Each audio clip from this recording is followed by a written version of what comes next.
Saya di sini Argyo Distira dari Administrasi Bisnis ingin memaparkan beberapa materi tentang pasar modal dan OJK. Di sini ada pasar modal. Pasar modal merupakan kegiatan yang berhubungan dengan penawaran umum dan perdagangan efek. Perusahaan publik yang berkaitan dengan efek yang diterbitkannya serta lembaga dan profesi yang berkaitan dengan efek. Di sini ada menurut para ahli. Di sini ada menurut Puslit.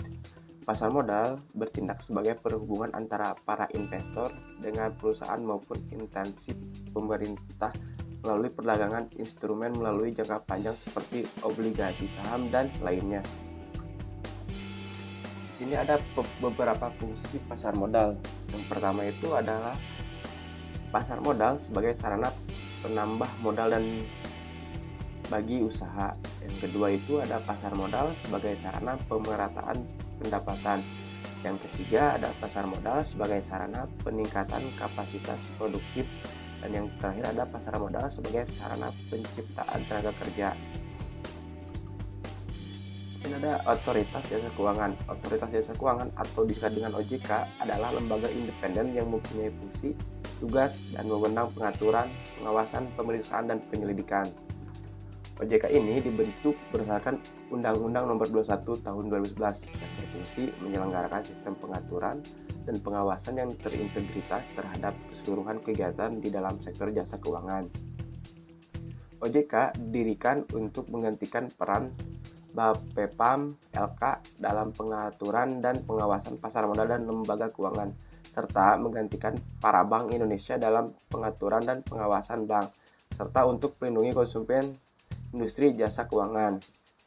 Berdasarkan Undang-Undang Nomor 4 Tahun 2023 mengenai pengembangan dan penguatan sektor keuangan, Undang-Undang PPSK, OJK juga mendapatkan tambahan kewenangan untuk keuangan derivatif, bursa karbon, inovasi teknologi sektor keuangan, termasuk juga untuk aset keuangan digital dan aset kripto sebagai kewenangan dari Badan Pengawasan Perdagangan Berjangka Komoditi atau Bapepti.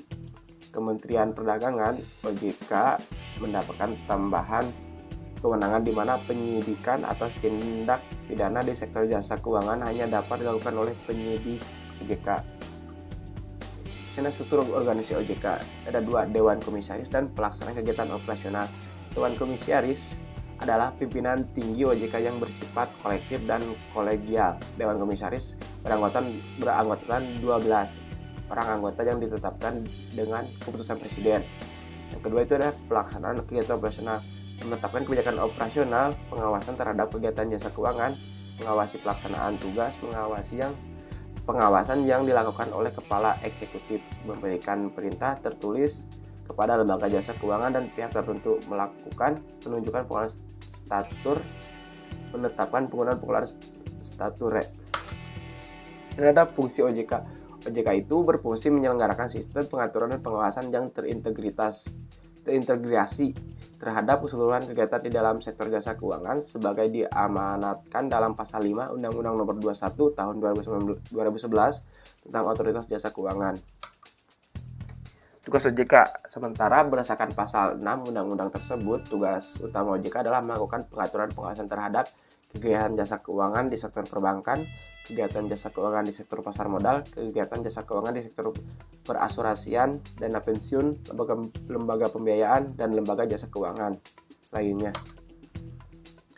Wewenang OJK. Wewenang yang dimiliki OJK adalah sebagai berikut. Pasal 7 khusus terkait pengaturan dan pengawasan sektor perbankan yang meliputi yang di sini ada 4 ya. Yang pertama itu pengaturan dan pengawasan mengenai kelembagaan bank yang meliputi perizinan untuk mendirikan bank, pembukaan kantor bank, anggaran dasar dan lainnya. Itu adalah kegiatan usaha bank antara lain sumber dana, penyediaan dana, produk hibridasi dan aktivitas di bidang jasa. Yang kedua ada pengaturan dan pengawasan mengenai kesehatan bank yang meliputi likuiditas, rentabilitas, solvabilitas, kualitas aset, rasio kecukupan modal minimum. Kedua adalah laporan bank yang terkait dengan kesehatan dan kinerja bank. Yang ketiga adalah sistem informasi debitur. Akhir pengujian kredit atau credit testing.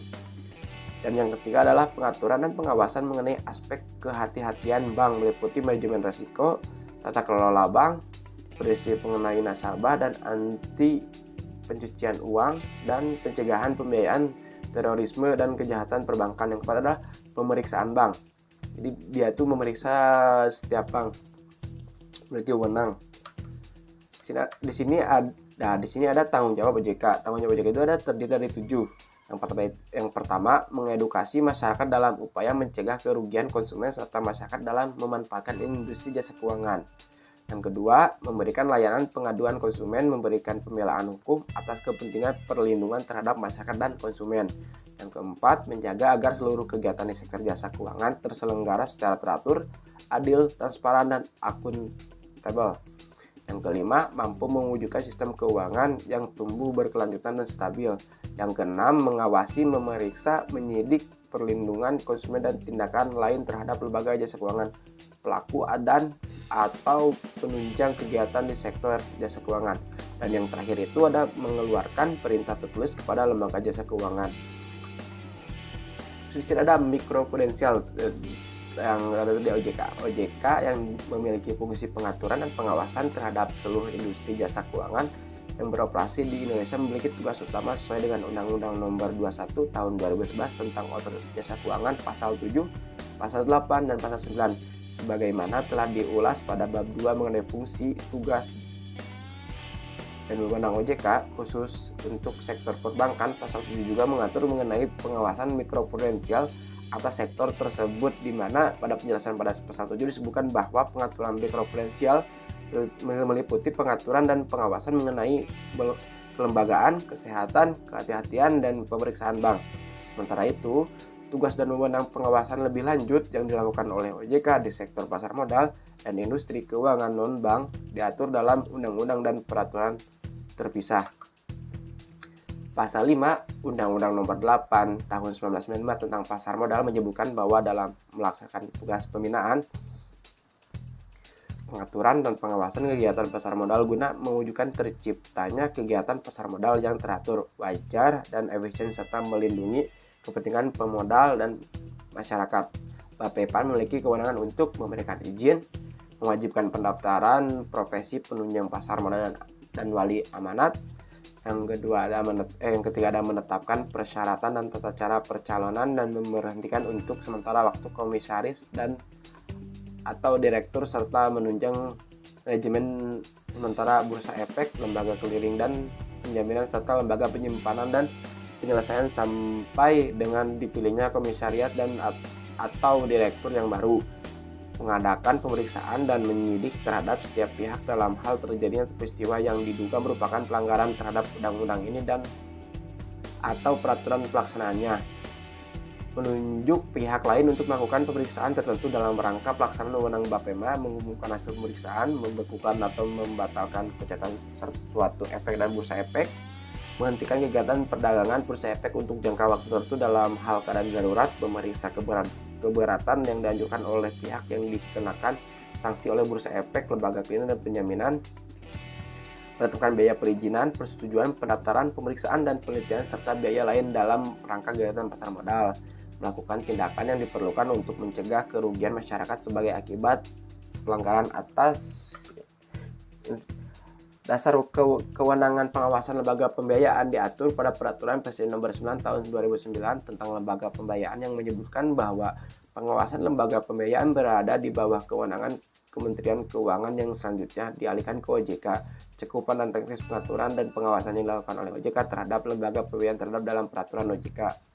Kewenangan pengawasan OJK atas lembaga jasa keuangan khusus diatur dalam Undang-Undang Pembentukan masing-masing lembaga jasa keuangan, khususnya itu Pasal 40 Undang-Undang Nomor 22 Tahun 2009 tentang Lembaga Pembiayaan Ekspor Indonesia, Pasal 27 Undang-Undang Nomor 1 Tahun 2016 tentang penjaminan keputusan Menteri Keuangan Nomor 132 KMK 014/1998 tentang perusahaan pembiayaan perumahan sekunder. Di samping itu, berdasarkan Pasal 28 Undang-Undang Nomor 1 Tahun 2011 tentang lembaga keuangan mikro, OJK juga diamanatkan untuk melakukan pengawasan terhadap lembaga keuangan mikro atau LKM.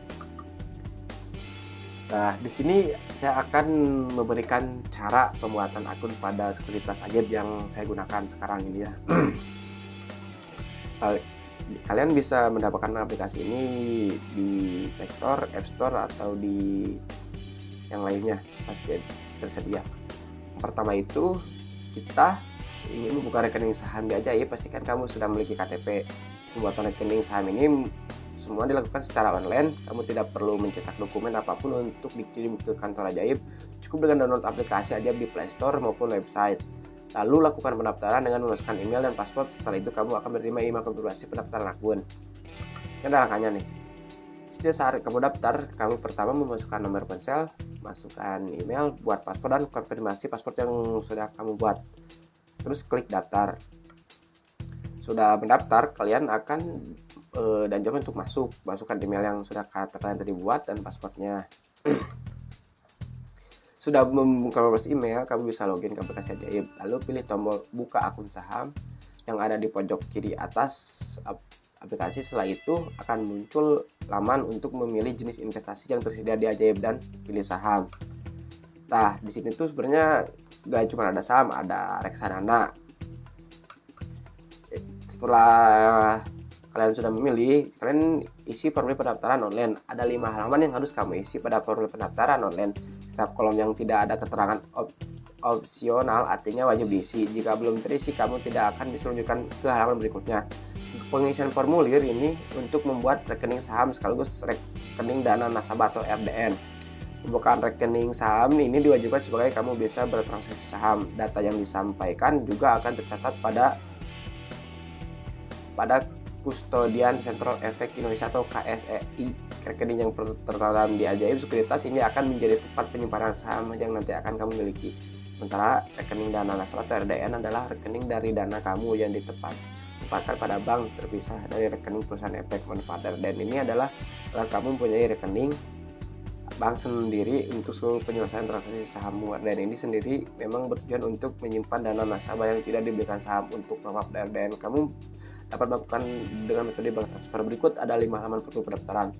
Pertama itu kalian disuruh untuk mengisi identitas diri seperti NIK, pendidikan terakhir, pekerjaan, agama, status perkawinan. Ini wajib untuk diisi semuanya. Untuk halaman kedua itu kalian itu selanjutnya disuruh untuk mengisi KTP dan informasi rekening. Atau kalian itu pertama itu harus mengupload dokumen foto KTP yang jelas, kualitas yang bagus. Kalian diarahkan terus yang kedua itu kalian memilih bank. Seperti di sini ada contohnya Bank Mandiri. Terus pemiliknya dan nomor rekeningnya. Yang ketiga itu ada profil resiko investor. Dan itu harus mengisi kayak total penghasilan dalam sebulan itu berapa sih. Terus gaya investornya itu pengen resiko tinggi atau resiko rendah. Yang ketiga itu ada pengalaman investasi. Kalian itu awam atau udah lama gitu.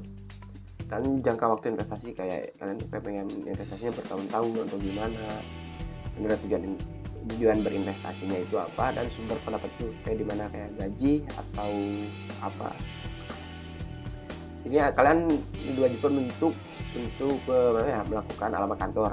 Karena itu ada nama perusahaan kalian apa, bidang pekerjaan itu ada tempat pekerjaan kalian, alamatnya, RT, RW, kode pos, dan telepon kantor.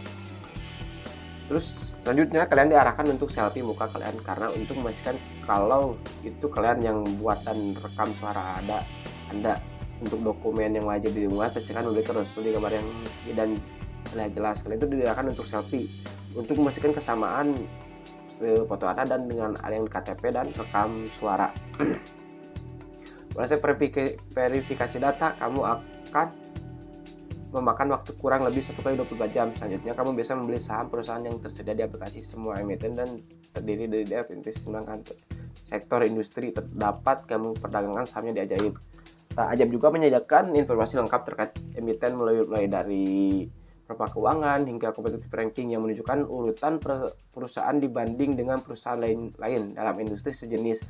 Lalu kamu juga dapat menemukan profil perusahaan, informasi fundamental, informasi grafik harga, dan antrian order, permintaan, dan penawaran. Bahkan jika kamu ingin trading, sudah tersedia juga analisis teknikal yang sudah kamu jadikan panduan. Sini ada beberapa foto yang kayak contoh-contoh kayak grafik turunnya, harganya, beberapa sahamnya. Mungkin segitu penjelasan dari saya. Terima kasih.